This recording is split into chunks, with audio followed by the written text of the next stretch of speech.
2, 1. I'm John Miglosh for the WDMA and the International Society for Strategic Marketing. Today there's a lot of news. There's a lot of news in the global sphere. But it's hitting me locally, and that's why I want to talk about it. It's making me crazy. I ran across this particularly unimaginative article, which basically says we should all lay down and let the government decide if our advertising is worthy of the consumer.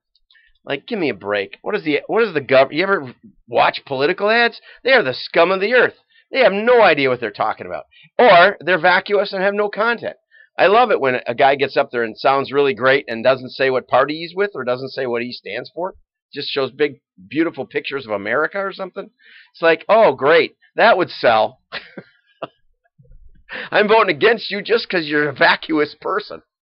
You know, we got a guy running in Wisconsin that's been arrested 9 times, mostly for DUI. Now, there's a leader I can get behind.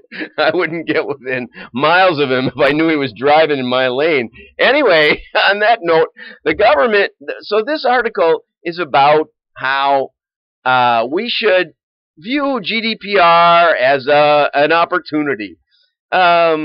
You know, rather than spray and pray, as they used to say about the mass media, we can make sure that the processing of data is freely given, specific, informed, and unambiguous. Okay, let's just think about that for a second. Okay, so how would I give data that was freely given, specific, informed, and unambiguous? Like, let's say you wanted to know where I went, like when I was by Walgreens. You think I'm going to text you? Oh, I'm by a Walgreens now. Send me an ad. You know, right? I'm going in the store. Oh, I'm looking at hair goop or something, deodorant.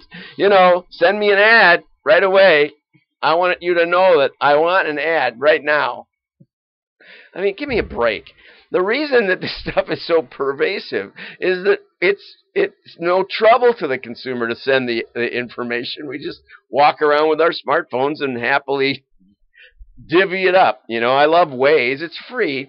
It's the model of free GPS. You know, I used to pay $200 or $300 for those GPS machines. Now I get a free app. Works in Costa Rica where I don't even have cell service. I mean, what a beautiful world. You know, so you know where I'm going. I'm not going anywhere interesting. I'm going to Walgreens. Oh my gosh. Anyway, so the whole thing is, it's awful.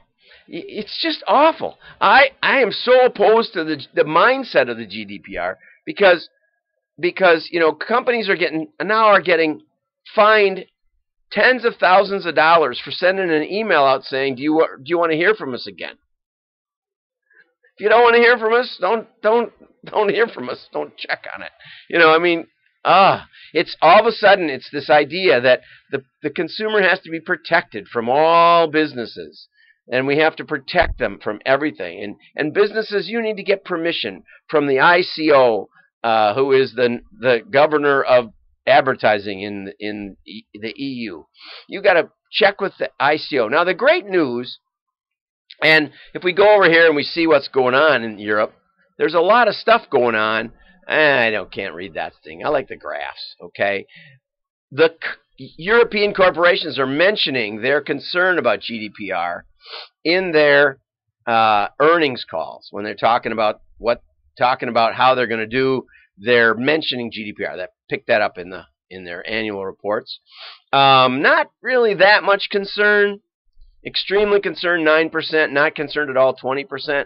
Marketers worldwide don't have any idea of the risks, and that's why I'm talking about this again today. Okay? Consumers don't see any change. It hasn't done a lick of good for the consumer because, you know, 90% of the garbage emails I get are from either friends of mine or somebody in Russia that I have no idea about. You know, we will edit your photos. I don't want you to edit how hard is it to edit photos, you know? Oh, I watched a great video on what if there were no coffee. I think I put it in Pocket. You might be able to find it. Anyway, here's where it goes off the rails. You need to talk. We need, as an industry, as a marketing industry, to reestablish the value of what we do. And that coffee ad, I wanted to show it, but it's a minute long. It's called "What If There Were No Coffee?" And I can't remember. It's an Italian coffee company, and it's just great. It's just so funny. It shows people all with their heads on the desk asleep in a big conference room, and it's just great. And that's some of the greatest television of my era when I was growing up was the commercials. Where's the beef? And plop, plop, fizz, fizz. And oh, I can't believe I ate the whole thing. And all these goofy commercials. There were so many great commercials back in the day that it was better than TV. We watched TV just to watch the commercials. It was really fun. Life was great. Anyway, so Charter yesterday testified before the Senate Commerce Committee yesterday about this idea that we shouldn't let anybody keep any data at any level that somebody didn't tell you, okay, I want that ad. Okay, consumers should have to say, I really want your ad. Now, just think about that for a second. I said this in when the GDPR was heating up, but just think about that. Okay, so how do you ask them, do you want my ad? Oh, you have to talk to them. How do you talk to them? Oh, you have to do an ad. You have to do an email. You have to send them something. There has to be an initiation of the communication. Somebody has to start, and it's not going to be the consumer. I can tell you that. Why would they? Why would the consumer do that? Right?